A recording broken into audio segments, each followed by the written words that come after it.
Iran पर America की नज़र कई दशकों से है, लेकिन अभी वर्तमान परिस्थितियां जो बन रही हैं उससे ये उम्मीद की जा सकती है कि शायद आने वाले वक्त में ये दोनों देश भी मित्र राष्ट्र के नाम पर विश्व स्तर पर घोषित किए जाएं। बहरहाल अंदर खाने क्या चल रहा है इस पर पूरी बातचीत करेंगे। नमस्कार, मैं हूं आशीष त्रिपाठी, आपके साथ न्यूज़ 18 के डिजिटल प्लेटफॉर्म पर बातचीत करेंगे। इसी मुद्दे पर बातचीत करने के लिए हमारे साथ मौजूद है हमारे सहयोगी आनंद प्रजापति। आनंद, अयातुल्ला अली खामेनेई जैसे नेता जो अमेरिका को फूटी आग नहीं सुहाते और अमेरिका भी शायद उन्हें उतना पसंद नहीं करता है, तो ये बात हम कैसे यकीन करें कि आने वाले वक्त में ईरान और अमेरिका भी दोस्त हो सकते हैं? बिल्कुल, खबरें तो ऐसे ही चल रही है कि पहली बैठक के बाद दूसरी बैठक भी खबरें चली, दूसरी बैठक भी होने वाली है और होने वाली है 19 अप्रैल को। लेकिन ये जो दुश्मनी वाली बात है ना ईरान और अमेरिका की, तो सच बात ये है कि अगर डील अगर हो जाती है दोनों के बीच तो सच में एक संबंध में सुधार होने की संभावना है। मैं ये नहीं कहूँगा कि दुश्मनी खत्म हो जाएगी, क्योंकि दुश्मनी जो है वो ऐसे नहीं ख़त्म हो जाएगी कि अब बैठक कर लिया और बातचीत हो गई। बहुत सारे ईरान पर प्रतिबंध लगे हैं अमेरिका की तरफ से, उसको हटाने में अमेरिका को बहुत समय लगेंगे, क्योंकि ईरान भी जानता है कि अमेरिका क्या क्या कर सकता है ईरान के साथ। और ईरान 1979 से इस चीज़ को झेलते हुए आ रहा है और काफ़ी साल हो गए हैं इस चीज़ को लेकर के, तो वो जानता है कि ईरान और अमेरिका के संबंध इतने जल्दी नहीं सुधरने वाले हैं जितना जल्दी लोग आकलन कर रहे हैं। लेकिन हाँ, थोड़े बहुत जो संबंध है वो सुधर सकते हैं। जैसे कि अगर ये समझौता होता है तो जाहिर सी बात है कि ईरान पर बहुत सारे जो प्रतिबंध है वो धीरे धीरे हटेंगे तो ईरान की भी झुकाव अमेरिका की तरफ होगा। और ईरान ने, हालांकि इस बैठक के पहले भी ईरान ने अमेरिका के लिए अपनी बाज़ार खोल दिए हैं। टैरिफ वॉर जो चल रहा है उसको लेकर के ईरान ने बाज़ार खोल दिया है कि आइए मेरे यहाँ स्वागत है, लेकिन इतने सारे प्रतिबंध लगे हुए कि कोई जा ही नहीं रहा उनसे बिजनेस करने। लेकिन रह गई बात, अभी जो सबसे बड़ी खबर आ रही है सामने वो है दूसरी बैठक को लेकर के। खबरें तो ऐसी है कि दूसरी बैठक भी ओमान में ही होगा और इसकी मध्यस्थता भी ओमान करेगी। लेकिन ईरान की तरफ, इटली की तरफ से जो दावा किया गया है कि ईरान और अमेरिका की जो बैठक होने वाली है वो ईरान के रोमन में होने वाली है, तो कहीं ना कहीं ये एक चौंकाने वाली खबर है, क्योंकि ईरान की जो ओमान में जो पहली बैठक थी वो एक तरीके से बहुत ही सफलतापूर्वक रही है। दोनों के बीच जो बैठक हुई है वो बहुत सफल रही है। लेकिन ये बैठक, हालांकि ईरान और अमेरिका की तरफ से अभी कोई भी स्पष्टीकरण नहीं है कि ये बैठक दूसरी कहाँ होने वाली है, लेकिन इटली ने ये दावा कर दिया है कि उसकी बैठक रोम में होने वाली है और ये शनिवार, जो आने वाले शनिवार है, उसी शनिवार के दिन।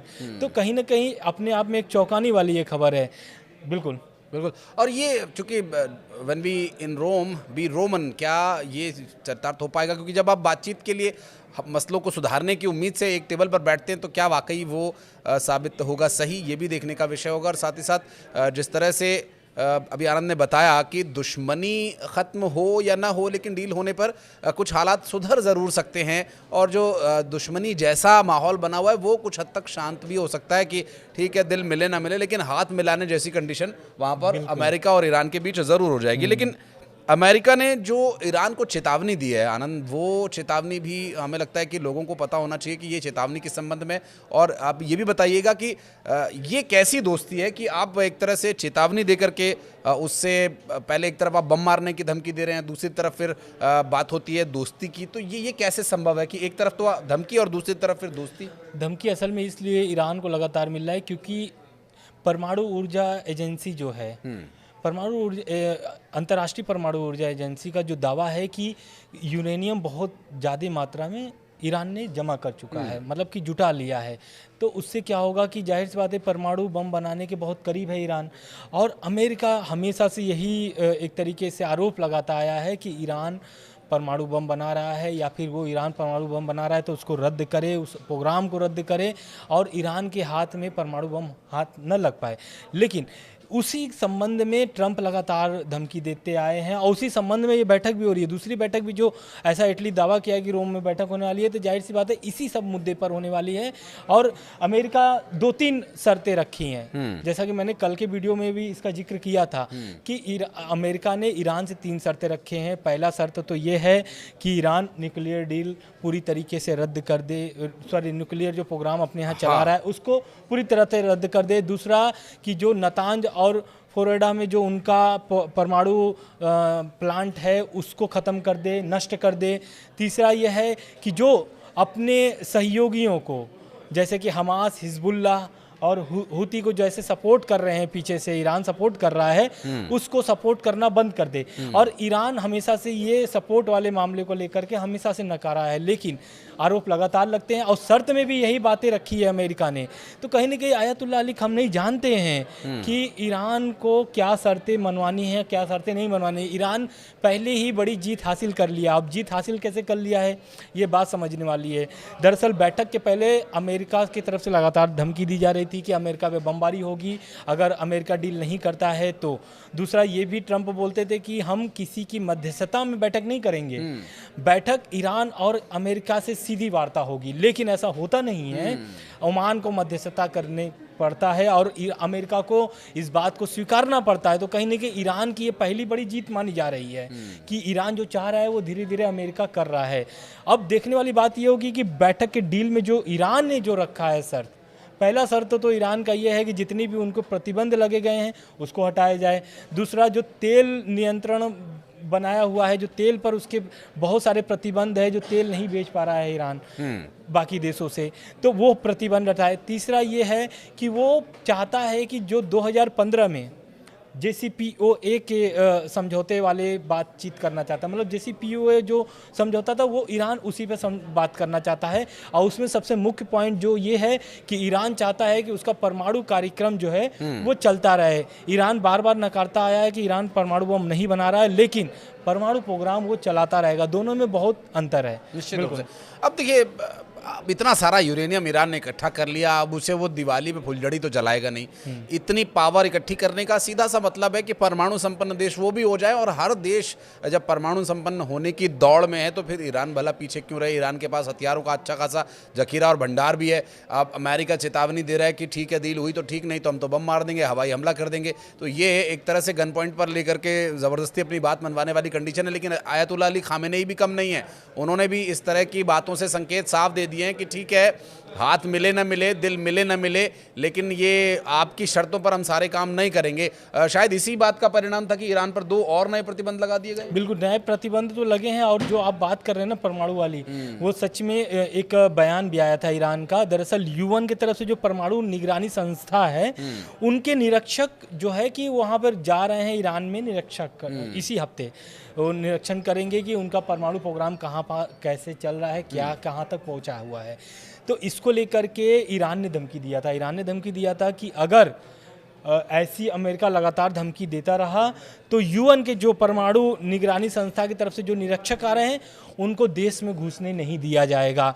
इस पर अमेरिका ने प्रतिक्रिया भी दिया था कि इसका मतलब यह होता है कि जो दोनों बयान हैं अमेरिका के कि परमाणु बम नहीं बना रहे हैं, दूसरा कि निरीक्षक को घुसने नहीं देंगे देश में, तो इससे साफ साबित होता है कि ईरान के पास कहीं न कहीं परमाणु हथियार हाथ लग चुके हैं। अमेरिका की तरफ से ये आरोप है।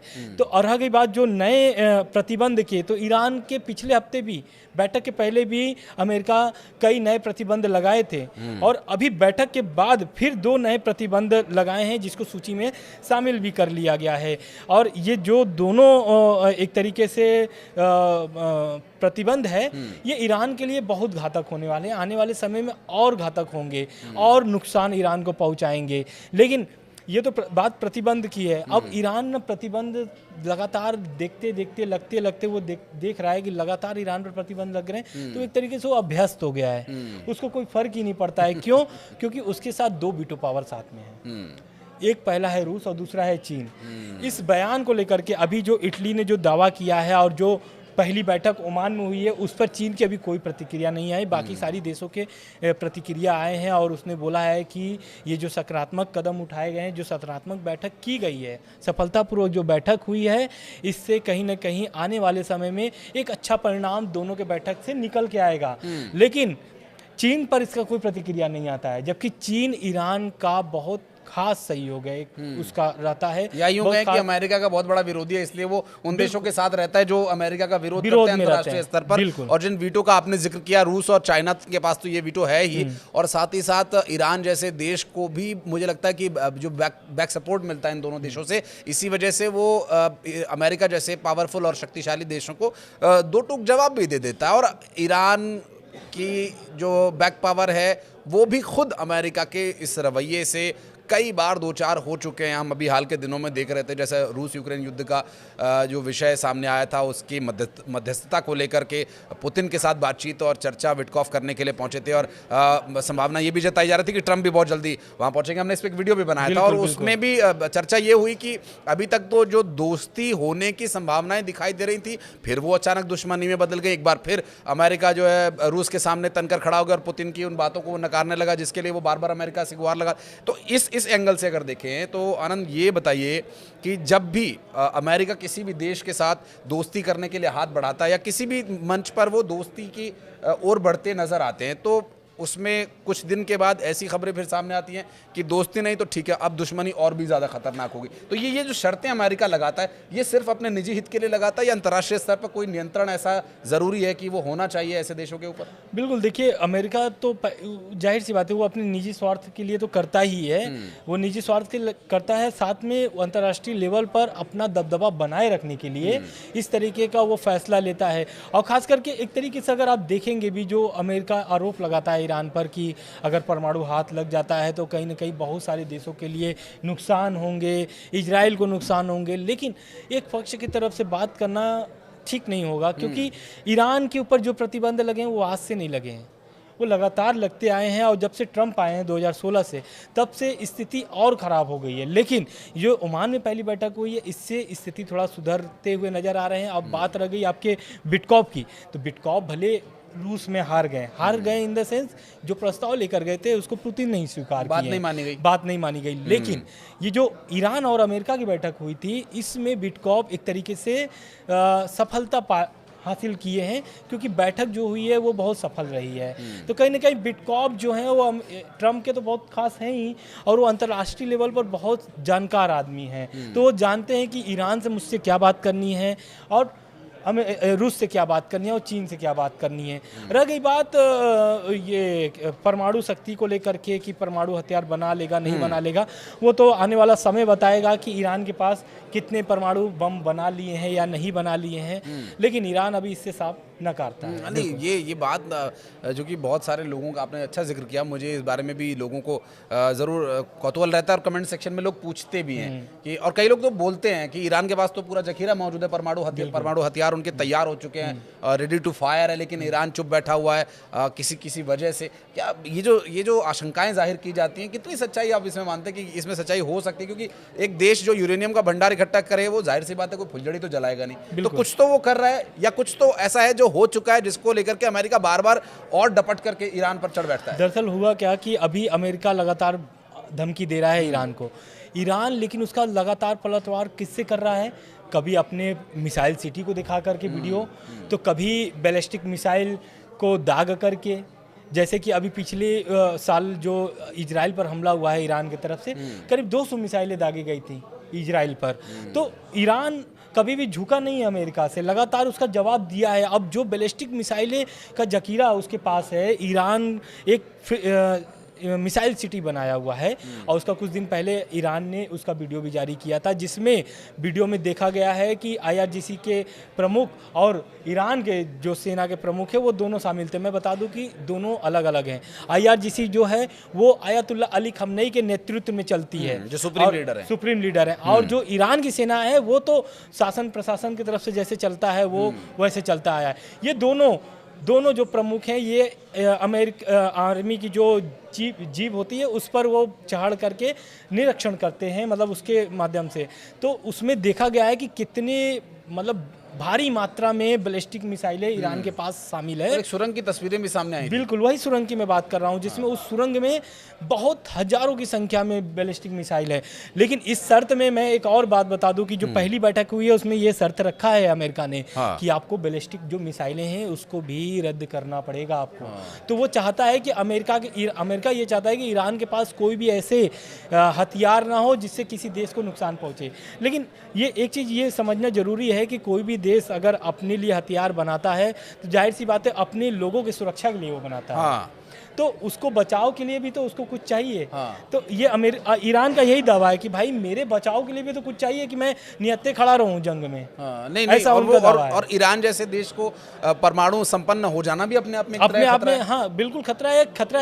खतरा सबसे ज्यादा अगर किसी को होगा तो वो इजराइल और अमेरिका को होगा, क्योंकि दुश्मनी उनसे सबसे ज्यादा उन्हीं की चलती है। तो भारत के पक्ष से अभी क्या माना जाए कि ये डील हो जानी चाहिए या फिर जिस तरह चल रहा है उसी तरह चले? बिल्कुल, देखिए भारत तो निष्पक्ष रहा है इन सभी मामलों में। भारत नहीं चाहता है कि किसी भी देश से युद्ध हो, चाहे वो प्रधानमंत्री नरेंद्र मोदी शांति का पक्षधर है। बिल्कुल, प्रधानमंत्री नरेंद्र मोदी बोलते हैं कि युद्ध से समाधान थोड़ी ना निकलता है, बैठ करके बातचीत से समाधान निकलता है, शांति वार्ता जरूरी है इन सब में, जो कि अभी ओमान में पहली अमेरिका और ईरान ने किया है। दूसरी बैठक लेकिन अब देखना ये होगा स्पष्टीकरण आने तक कि कहाँ ये बैठक होने वाली है 19 अप्रैल को, ओमान में होने वाली है या रोम में होने वाली है, इटली में। ठीक है, और इस बैठक के खत्म होने के बाद क्या रहेगा परिणाम, इस पर हम जरूर लेकर आएंगे एक और डिटेल्ड वीडियो। आनंद को मैं पहले ही बोल दूंगा समय निकाल करके आप आइएगा आनंद, और काफी व्यस्त रहते हैं आनंद, लेकिन उस व्यस्तता से ये समय निकाल कर ये हम वीडियो इसलिए बनाते हैं ताकि डिटेल्स आप तक पहुंचे और आसान भाषा में आप इस विषय को पूरे अच्छे तरीके से अंतर्राष्ट्रीय विषयों को समझ पाएं, खास करके उन स्टूडेंट्स के लिए जो अंतर्राष्ट्रीय विषयों पर पढ़ाई कर रहे हैं किसी भी वजह से। बहरहाल इस वीडियो को लेकर के कोई कमेंट सेक्शन में अपनी प्रतिक्रिया अगर आप देना चाहते हैं तो सोचिएगा मत, बस आप लिख दीजिएगा कोई टॉपिक किसी बारे में आप डिटेल्ड वीडियो चाहते हैं तो वो भी बताइएगा। हमारे साथ वीडियो में यहाँ तक आप पहुँचे तो इसके लिए बहुत बहुत धन्यवाद। धन्यवाद।